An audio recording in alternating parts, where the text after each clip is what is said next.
안녕하세요. 엠마오로 가는 제자들을 만나십니다. 오늘 본문은 누가복음 24장 13절에서 35절입니다. 13절. 바로 그날 그들 중 두 사람이 예루살렘에서 약 60스타디온 남짓 떨어져 있는 엠마오라는 마을로 가는 중이었습니다.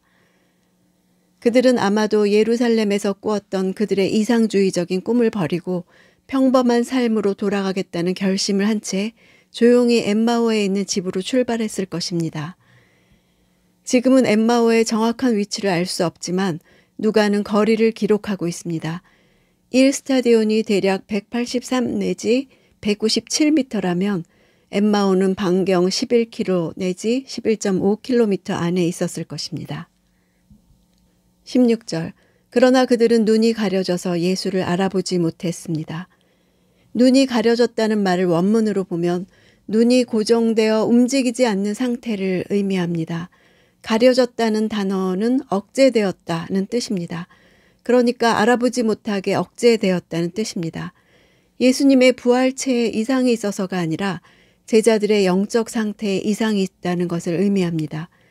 예수의 죽음으로 모든 것이 끝난 것이라는 의식이 있을 때 영적으로 눈이 가리워져서 시각으로 알아보지 못한 결과로 나타난 것입니다. 그들은 예수님께서 이스라엘을 로마로부터 독립시켜서 다윗 왕국의 전성기를 재현할 사람으로 믿었습니다. 이런 세상 가치관에 고정된 눈으로는 부활하신 예수님을 의식하지 못하는 것입니다. 십자가에서 죽으셨으니 다 끝났다고 여겼습니다. 세상이 다라고 생각하니까 세상에 없는 것은 없는 거라고 생각한 것입니다. 눈으로 보고 대화했으면서도 알아보지 못했다는 것은 진정한 만남이 이루어지지 못했다는 것을 뜻합니다. 그 결과 부활하신 예수님을 길거리의 나그네처럼 여겼습니다. 18절. 그중 글로바라는 사람이 그분께 물었습니다. 예루살렘에 있으면서 최근 일어난 일을 혼자만 모르신단 말입니까? 이 글로바라는 이름은 헬라어 남성형 이름인 클레오파트로스입니다. 여성형은 클레오파트라입니다. 이 글로바는 예수님의 십자가 곁에 있던 마리아의 남편과 다른 인물이라고 추정합니다. 마리아의 남편 이름은 히브리어로 글로바였습니다. 20절. 그런데 우리 대제사장들과 지도자들이 그분을 넘겨주어 사형 선고를 받게 했고 십자가에 못 박았습니다. 누가는 예수의 죽음에 대한 전적인 책임이 대제사장들과 지도자들에게 있음을 피력합니다. 실제로 마지막 판결이 빌라도에 의해 내려진 것임에도 불구하고 유대인들, 특히 당시 종교 지도자들이 예수를 죽였다는 글로바의 말을 다시 기록함으로써 그들의 책임을 강하게 부각시키고 있습니다. 21절. 그러나 우리는 이스라엘을 구속해 주실 분이 바로 그분이라고 바라고 있었습니다. 그뿐 아니라 그런 일이 있은 지 벌써 3일째 됐는데. 구속하다 하는 동사는 영적 의미보다 억압에서 해방하는 정치적 의미로 쓰였습니다. 바라고 있었다는 것은 미완료형입니다. 바라고 또 바랐다는 것입니다. 간절하게 기대했다는 것입니다. 정치적 메시아로서의 기대를 계속 가지고 있던 그들이었기에 예수의 사형은 모든 희망의 단절을 의미하는 것이었습니다. 우리에게 진정 어떤 구속이 필요한지 모르고 사는 것이 우리의 현실입니다. 누군가를 구속한다는 것은 그 사람의 자유를 위해 값을 지불한다는 의미입니다. 예수께서 그 일을 하셨으나 이해한 사람이 없었습니다. 예수님이 죽으심으로 모든 희망이 사라졌다고 믿었으나 오히려 예수님이 죽으심으로 놀라운 소망이 이루어진 것입니다. 25절. 예수께서 그들에게 말씀하셨습니다. 어리석고 예언자들이 말한 모든 것을 마음에 더디게 믿는 사람들이여. 어리석다는 것은 그들이 성경을 잘 알고 있었음에도 불구하고 예수님의 행적을 이해하지 못한 것입니다. 그들은 성경에 약속된 이스라엘의 구원과 다윗 시대의 번영에만 관심이 있었을 뿐 하나님께서 보내신 자의 고난과 관련된 선지자들의 모든 말씀을 생각하지 못했습니다. 26절.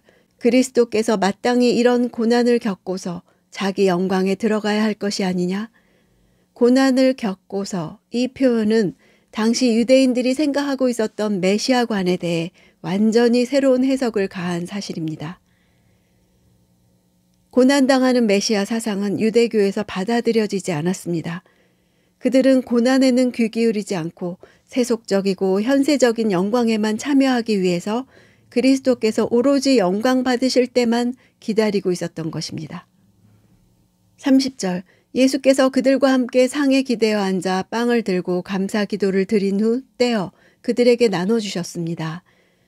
여기에 사용된 네 동사는 성만찬에서 중요하게 언급되는 동사들입니다. 부활하신 예수님과 성만찬은 밀접한 연관성이 있음을 보여줍니다. 예수님과의 친교가 예수님을 알아보는 길이 되었습니다. 31절 그제야 그들의 눈이 열려 예수를 알아보았습니다. 그러나 곧 예수께서 그들의 눈앞에서 사라지셨습니다. 눈이 열렸다는 것은 수동태입니다. 누군가에 의해 떠졌다는 것을 뜻합니다. 하나님의 능력이 그들 눈을 여신 것입니다. 그럴 때 예수님을 알아보게 되었습니다. 사라졌다는 것은 영광 중에 부활하신 예수께서는 이제 시간이나 공간에 더 이상 제약되지 않는 부활체를 입고 계시다는 것입니다. 32절 그들이 서로 물었습니다. 길에서 그분이 우리에게 말씀하시고 성경을 풀어주실 때 우리 마음이 뜨거워지지 않았느냐?